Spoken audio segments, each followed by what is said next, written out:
audio jungle.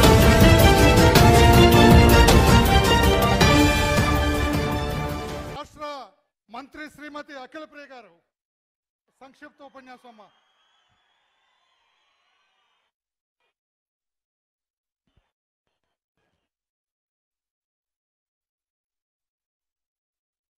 వేదికను అలంకరించిన మన ప్రియతమ నాయకుడు మన రాష్ట్ర ముఖ్యమంత్రి శ్రీ నారా చంద్రబాబు నాయుడు గారికి, వేదికపైన ఉన్న పెద్దలకు, ఈ ధర్మ పోరాటానికి మద్దతు తెలపడానికి వచ్చిన కర్నూలు జిల్లా ప్రజలందరికీ పేరు పేరున నా నమస్కారాలు తెలియజేసుకుంటున్నాను. ధర్మ పోరాటము ఏ రాష్ట్రంలో ఏ ముఖ్యమంత్రి ఎప్పుడు చేయని విధంగా ఈరోజు మన ముఖ్యమంత్రి మన కోసం, మన పిల్లల కోసం, మన రాష్ట్ర భవిష్యత్తు బాగుండాలని చెప్పి ధర్మ పోరాటము అన్ని జిల్లాల్లో చేస్తూ విజయవంతం చేసుకుంటూ ఈరోజు కర్నూలుకి రావడం జరిగింది. ఆంధ్రప్రదేశ్ రాష్ట్ర ప్రజలందరి తరపు నుంచి మన ముఖ్యమంత్రి నారా చంద్రబాబు నాయుడు గారికి అభినందనలు తెలియజేసుకుంటున్నాను. 4 సంవత్సరాలు, ఈ 4 సంవత్సరాల్లో కేంద్రంలో ఉన్న బీజేపీ ప్రభుత్వము ఒకరోజు ప్రత్యేక హోదా ఇస్తానని, ఇంకొక రోజు ఇవ్వమని, ఒకరోజు ప్యాకేజ్ ఇస్తామని, ఇంకో రోజు అది కూడా ఇవ్వమని, వెనుకబడిన జిల్లాలకి డబ్బులు ఇచ్చినట్టుగానే ఇచ్చి మళ్ళీ వెనక్కి తీసుకోవడము, ఇటువంటి కార్యక్రమాలన్నీ కూడా చేయడం జరుగుతుంది. నేను అడుగుతున్నాను, కేంద్ర ప్రభుత్వం ఉన్న బీజేపీ ప్రభుత్వంకి మన జీవితాలతో ఆడుకునే హక్కు ఎవరు ఇచ్చారని చెప్పి కూడా అడుగుతున్నాను. ఈరోజు ఎక్కడ చూసినా కూడా అభివృద్ధి కార్యక్రమాలు జరుగుతున్నాయి.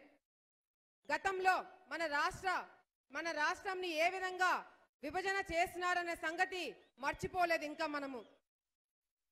సమైక్య ఆంధ్ర కోసము చాలా మంది ప్రాణ త్యాగాలు చేశారు. యువతి యువకులు, డాక్టర్లు, లాయర్లు ప్రతి ఒక్కరూ రోడ్డు మీదకి వచ్చి విభజన చేస్తే మేమందరం కూడా నష్టపోతామని చెప్పి మరి పోరాటాలు చేసినారు. అయినా కూడా గతంలో ఉన్న కాంగ్రెస్ ప్రభుత్వము ఇవన్నీ ఏవి పట్టించుకోకుండా ఏ విధంగా పార్లమెంట్లో అన్ని తలుపులు మూసేసి టీవీ కనెక్షన్లు కట్ చేసి ఏ విధంగా విభజన చేశారనే సంగతి మనం ఇంకా మర్చిపోలేదు.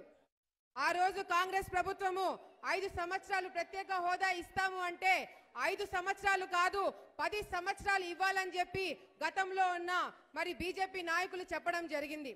ఇప్పుడు అధికారంలోకి వచ్చిన తర్వాత ప్రత్యేక హోదా గురించి మాట్లాడడానికి అవకాశం ఇవ్వలేని దౌర్భాగ్య పరిస్థితిలో ఈరోజు బీజేపీ ప్రభుత్వం ఉందని కూడా మీరందరికీ కూడా తెలియజేసుకుంటున్నాను.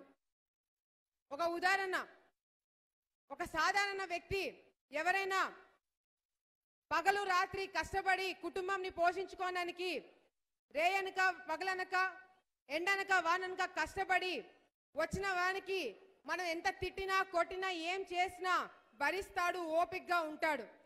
అదే కుటుంబంకి పెట్టే తిండి లాక్కుంటే మాత్రం తిరగబడతాడు. ఈరోజు ఆంధ్రప్రదేశ్లో మనం నష్టపోయినాము, కష్టపడుతున్నాము, ఇబ్బందుల్లో ఉన్నాము. ప్రత్యేక హోదా ఇస్తామని చెప్పి ఆశ పెట్టి ఈరోజు మన ఆత్మాభిమానాన్ని దెబ్బతీసేలాగా మన మీద విమర్శలు చేస్తున్నారు, మనల్ని చిన్న చూపు చూస్తున్నారు. ఇవన్నీ కూడా ఓర్చుకుంటున్నాము. కానీ ఆంధ్రప్రదేశ్ రాష్ట్ర ప్రజలకి అన్యాయం చేయాలని అనుకుంటే మాత్రము ఈ వేదిక పైన మేమందరం కూడా సహించమని చెప్పి కూడా ఈ సందర్భంగా వాళ్ళకి హెచ్చరిస్తున్నాము. అంతేకాదు ఆంధ్రప్రదేశ్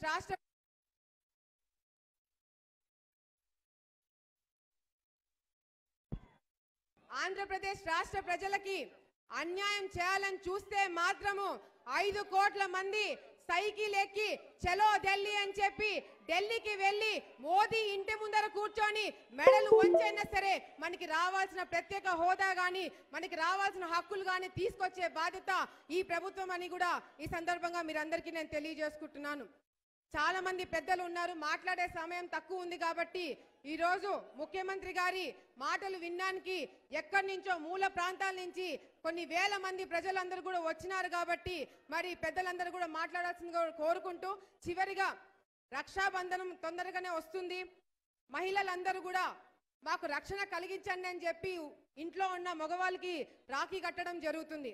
ఈరోజు ఆంధ్రప్రదేశ్ రాష్ట్ర మహిళలందరి తరపు నుంచి మరి మాకు రక్షణగా మీరు ఉన్నారు, మీ మీద నమ్మకం ఉందని ఒక నమ్మకంతో ఈరోజు రాయలసీమ ప్రాంతం నుంచి వచ్చిన మేము ముగ్గురం కూడా మరి ముఖ్యమంత్రి గారికి రాఖీ కట్టి మాకు మీరున్నారనే ఒక నమ్మకంతో మేము ముందుకు నడుస్తామని చెప్పి కూడా ఈ సందర్భంగా తెలియజేసుకుంటూ నాకు ఈ అవకాశం ఇచ్చిన కర్నూలు జిల్లా ప్రజలకి ముఖ్యమంత్రి గారికి ధన్యవాదాలు తెలియజేసుకుంటూ సెలవు తీసుకుంటున్నాను. జై హింద్, జై జన్మభూమి. లేదంటే ఓ కామెంట్ చేయండి. ఎప్పటికప్పుడు మా వీడియోస్ చూడాలంటే సబ్స్క్రైబ్ చేసుకోండి.